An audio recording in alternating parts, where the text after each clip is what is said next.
Hi, family. Welcome to Shelton Talks. Before I begin with my video today, I wanted to invite you into something special. We are here recording in Cedar Copus, and I have to tell you, this is my favorite spot located in downtown Bastrop, where you can enjoy not just this vintage atmosphere, but also coffee and drinks and spirits. Yes, there's spirits and treats here. You also have access to many local vendor items, books, candles, jewelry, and even some clothing. In the background, you see that there is various arts hanging up, and those arts are largely all for sale and completed by locals as well. On January 31st, I'll be spending some of my day here at Cedar Copus for an event called A Year in Bloom. It's a soft, cozy spot to welcome in the new year, not with noise or pressure, but with intention. This is not a party, it's a place to land. From 10 a.m. to 10 p.m., you can come and go as you need. Sip seasonal wine cocktails and enjoy candlelight with calm music. Take time to reflect. You'll be creating vision collages from vintage magazines, choosing a word for the year to keep and add to your bloom wall, and simply spending time with members of the community. Come as you are, stay as long as you like. Let's grow something beautiful together this year in Bastrop.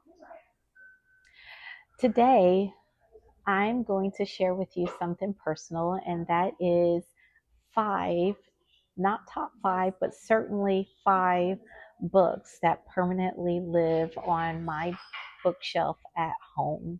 I have been asked what are some of my favorite books, and this is just the beginning, and I chose a little bit of everything that I have available. These are not just great books because they were well written, but because they have shaped how I think, how I teach, how I research, and how I understand the world. These are books I return to reread, to reference, and to share out because each one met me at a different season in my life. The first book I want to share with you is called The Complete Mouse. This book here um, is just beautiful with amazing graphics on the inside of the book. My deep interest in Holocaust narrative began in eighth grade when my teachers introduced me first to the Diary of Anne Frank. And that book changed something in me. It made history human. Later, The Complete Mouse expanded that understanding in a powerful way. Spiegelman's use graphic storytelling, mice, cats, pigs, somehow makes trauma clearer, not lighter, just clearer. It showed me that history doesn't just live in textbooks, it lives in families, in silence, in strained relationships, and in memory passed down. This book cemented my belief that how we tell history matters just as much as what we tell. The next book I have for you is Tim O'Brien, a national bestseller called In the Lake of the Woods. I read In the Lake of the Woods during my undergrad English program. I want to say about 2015 or 2016. And it stayed with me long after that semester ended. This particular book challenged me in a different way. It doesn't give you answers, it gives you questions. about truth, about memory, about guilt, about how war followed people home, even when no one wants to talk about it. As an educator and a researcher now, I recognize how rare it is to sit with ambiguity. O'Brien taught me that not knowing is sometimes the point, and that unresolved stories often reveal deeper truths than neat conclusions. The next book I have for you is Teach Students How to Learn. This book by Dr. Saundra McGuire. This book for me is deeply personal, not just academically, but professionally. Over the summer, I had the great privilege of interviewing Dr. McGuire as part of my research on graphic inflation. Great, great inflation. Her work was instrumental in helping me address a research I had done earlier in the year on bridging achievement gaps, especially rural literacy gaps that are often ignored. She was incredible to speak with, generous, brilliant, and deeply committed to students. We've agreed to continue those conversations as I move forward in my research and work on the negative impact of grade inflation on student learning. This book reminds me that students don't fail because they can't learn, but because we often don't teach them how to learn. Dr. McGrail also has a great book, a second one that is available, probably more for adults on teaching you as adults as well how to learn. I can come back with that title when I find it.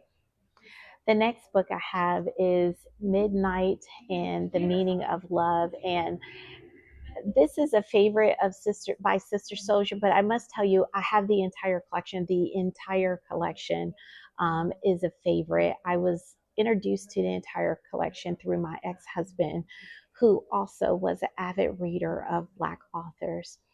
Together, we had this massive library of books, and when the marriage deteriorated, that library of books was sold. But this entire collection, Sister Soldier's book collection, was the only thing I had chose to keep out of all the books we had.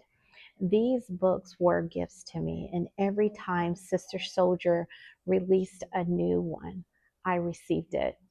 And every time I did the same thing. We stop everything. There is no sleep.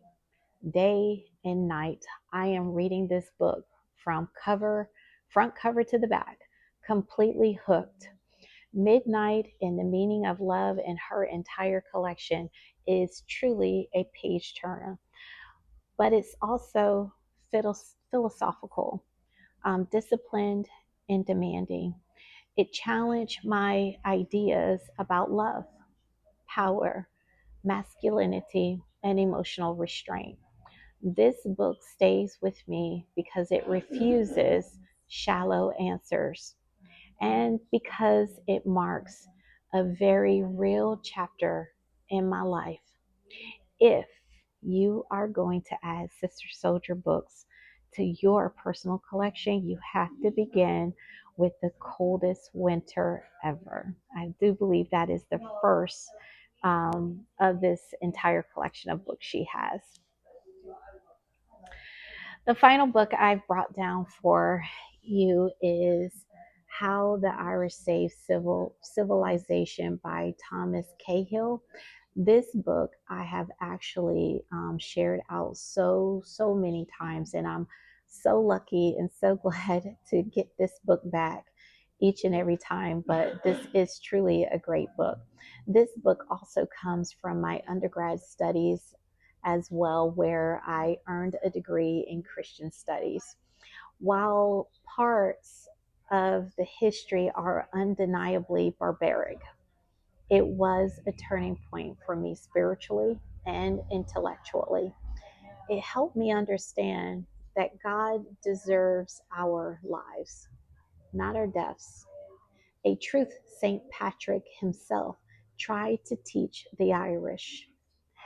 It also completely reframes my understanding of St. Patrick's Day. Nothing about green beer, lucky rainbows, or a pot of gold, and everything about survival, literacy, and preservation during cultural collapse.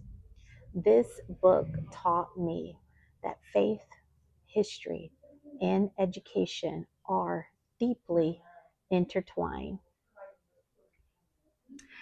These five books sit on my shelf because they remind me who I've been, who I am, and why I do this work as a teacher, as a researcher, as a historian, and as a storyteller.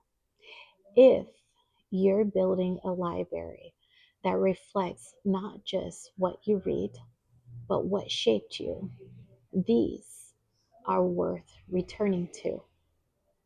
Let me know in the comments what books changed you and which ones do you keep no matter how many times you've moved. Until next time, keep reading, keep questioning, and keep your stories close.